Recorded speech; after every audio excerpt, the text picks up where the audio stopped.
afternoon.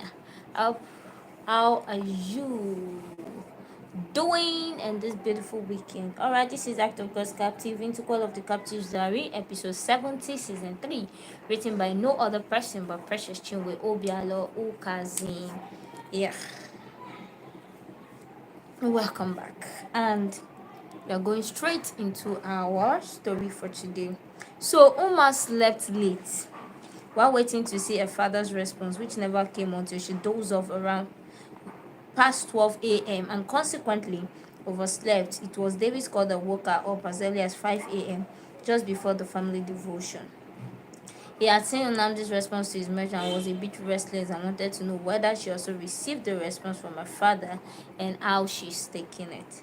"Hey, good morning," he said when she answered the call. "Good morning, yeah. Are you okay?" he asked, noting her languid voice. "Yes," she replied. "You don't sound good to me. What's the problem?" It asked. "I'm good, but still impaired," she replied, feeling really sleepy.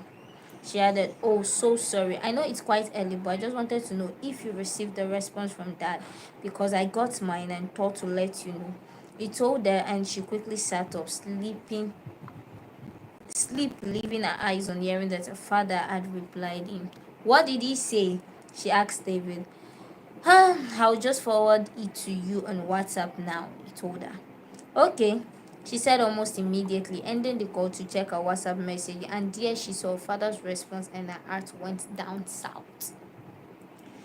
David's message entered, she read it, and in her heart sank when she saw where her father told David to stay away from her. She felt like crying because of that order given by Nnamdi, but tried to control her emotions and kept quiet. "Did he reply your message?" David asked her, and she forwarded her father's response to her. "What do you think we should do now?" he asked after reading Uma's forwarded message. "I don't know," she replied coldly. "How do you feel?" he asked her. "Sad," she replied. "Same here. I feel so terrible right now," he wrote back.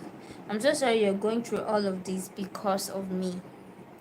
He continued, and she was just mute. Then he started calling her phone to enable him hear her voice and be sure she's not hurting too much. "Hi, are you okay?" he asked her. "I don't know," she replied. "Uma snatchy. I think we need to see. We need to talk. Can I come over to your place this morning?" he asked, sounding very concerned. "I have classes this morning," she replied. "I know.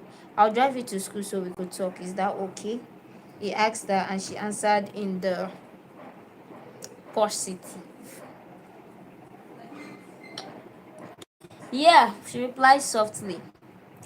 "Hey, I love you," he said with so much passion in his voice, and she felt it deeply with butterflies in her underbelly and ready.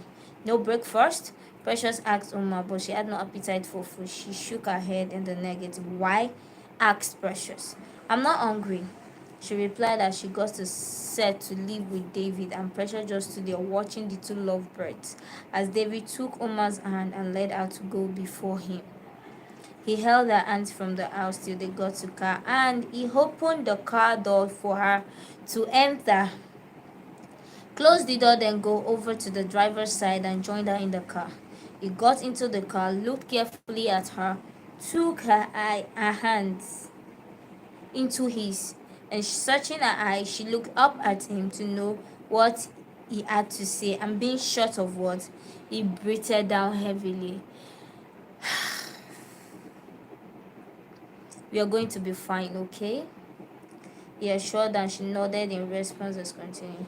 "I'm so convinced we are meant to be together, and nothing is going to ever stop us from being together.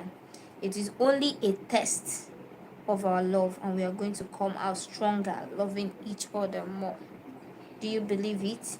he asked her. So if people can now go and answer that question for her. I don't know whether she said she believe it or not. Me, I don't know. So it's touching, it's painful, but Papa Nnamdi has already given the answer, and there is nothing we can do about it. You only have the option of disobey or obey. But just like I said, they say to obey is better than sacrifice. So I just hope they will obey and stay away from each other till Nnamdi comes to Manchester. That's to UK. Coming down to UK. Alright. You guys have a beautiful and lovely weekend. Have a great day. I love you guys so much. So see you next week. God bless you. Bye bye.